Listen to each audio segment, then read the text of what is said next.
On a random timeline scroll, between cat videos, motivational quotes, and the internet arguing again, Kanye West quietly pushed the release of his upcoming project, Bully, to January 2026.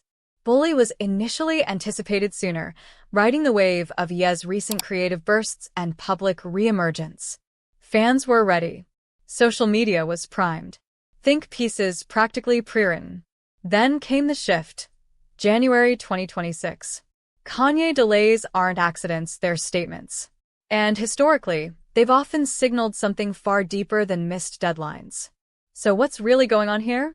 And more importantly, should fans be worried or excited?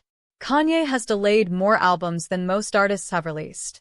From The Life of Pablo evolving live after release, to Yandy disappearing entirely, to multiple date changes for Donda, Ye has repeatedly treated albums like living documents, not finished products. This isn't laziness. It's philosophy. Kanye doesn't view albums as calendar events. He sees them as emotional timestamps. If the moment isn't right, the album isn't right, no matter what the label says. And Bully?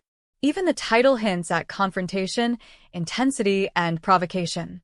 So ask yourself, can a project with that name exist halfway finished? Would Kanye release it before it punches exactly the way he wants? Probably not. January is an interesting choice. It's not award season. It's not summer chart chaos. It's not fall album overload. January is quiet. And Kanye thrives in silence. You might be positioning Bully as a statement piece, not just an album. Something that doesn't beg for attention, but forces it.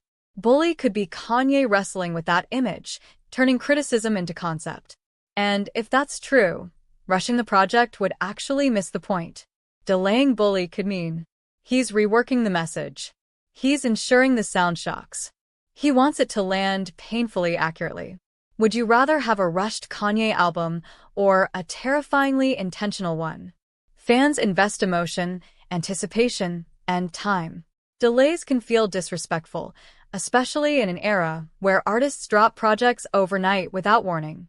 By moving Bully to 2026, he's possibly choosing fewer voices in the studio, more creative solitude, zero rush to satisfy dashboards and metrics.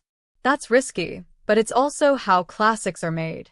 And if Bully is meant to reflect confrontation, identity, and resistance, perhaps time is the most important ingredient. Will Bully be worth the wait? History suggests, probably, but not comfortably.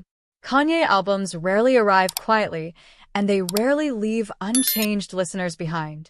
Sometimes delay is the message. In a culture obsessed with speed, Kanye choosing patience, however chaotic it looks, is oddly disruptive. Bully moving to January 2026 reminds us that art doesn't owe us convenience. Anticipation sharpens impact. And uncomfortable creativity often lasts the longest.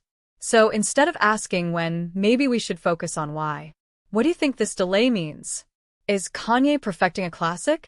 Drop your thoughts in the comments, share this with a fellow Ye fan who's tired of refreshing release calendars, and let's keep the conversation alive, because if there's one thing Kanye has